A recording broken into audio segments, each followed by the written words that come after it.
Presiden Joko Widodo melakukan langkah yang tegas untuk menolak gerasi dari terpidana mati kasus narkotika dan obat-obat terlarang.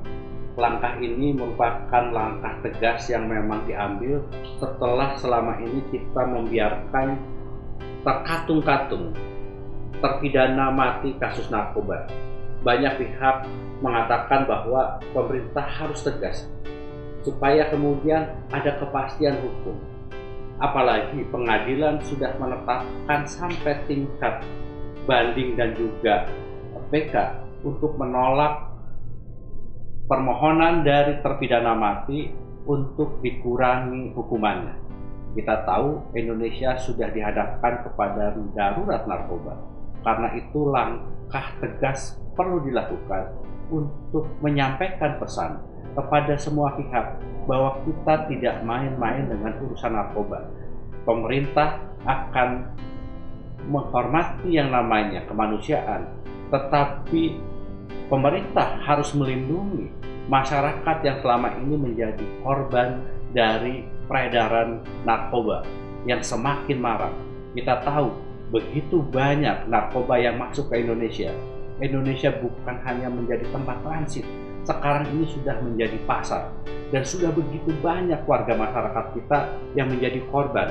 Bahkan jutaan orang sekarang ini sudah pada tahap tidak bisa disembuhkan karena narkoba. Karena itulah negara harus hadir untuk melindungi warga negara dari ancaman peredaran narkoba yang memang merusak kehidupan masyarakat.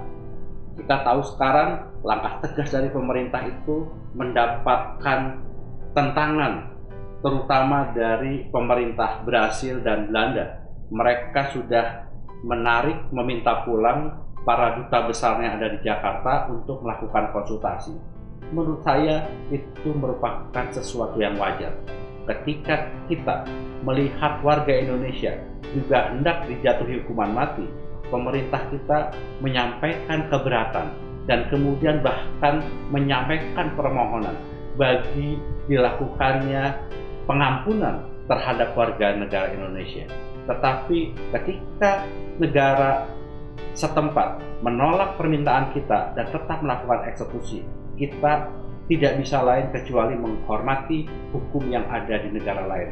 Itulah yang seharusnya juga menjadi prinsip dari kita.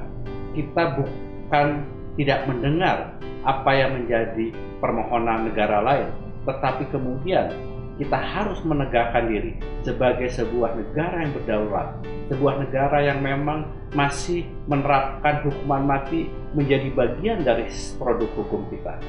Kita tahu bersama Mahkamah Konstitusi sudah mengatakan penjatuhan hukuman mati tidak melanggar konstitusi. Itu adalah bagian dari konstitusi yang dikenal di Indonesia. Karena itu memang perlu ada keraguan. Justru kita harus menunjukkan kepada seluruh bangsa di dunia bahwa Indonesia adalah negara yang berdaulat, dan kedaulatan itu ingin kita tegakkan bukan untuk tidak menghormati kemanusiaan, tetapi itu adalah justru menjadi langkah untuk menghormati kemanusiaan karena kita memberikan kepastian. Inilah yang saya kira pasti akan juga akhirnya dipahami oleh negara-negara lain. Kita tahu memang banyak negara sudah menghapuskan yang namanya hukuman mati, tetapi tidak sedikit juga negara yang masih menerapkan hukuman mati.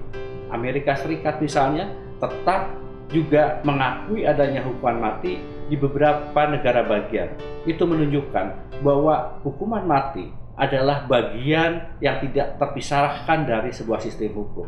Yang harus dilakukan adalah bagaimana proses hukum itu bisa berjalan dengan lebih kredibel dan semua dilakukan dengan prosedur yang benar, sehingga kemudian tidak ada lagi keraguan ketika kemudian sistem hukum kita, pengadilan kita menjatuhkan hukuman mati terhadap orang yang memang sesuai dengan peraturan yang berlaku pada kita, melakukan tindakan-tindakan yang tidak bisa termaafkan dan di luar batas, sehingga memang pantas dijatuhi hukuman mati.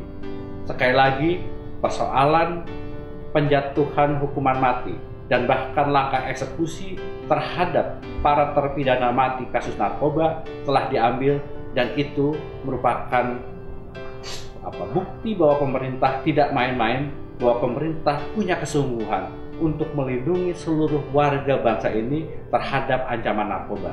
Inilah yang harus menjadi pemahaman kita bersama, dan tentunya seluruh warga bangsa harus menghormati sistem hukum yang ada pada kita, dan kita harus bersama-sama menjaga dan menegakkan, menjalankan aturan hukum yang ada tersebut, dan kita tidak ikut larut di dalam pertentangan atau persaingan yang tiada akhir di dalam negeri, dan kita kemudian seakan-akan tunduk kepada negara lain.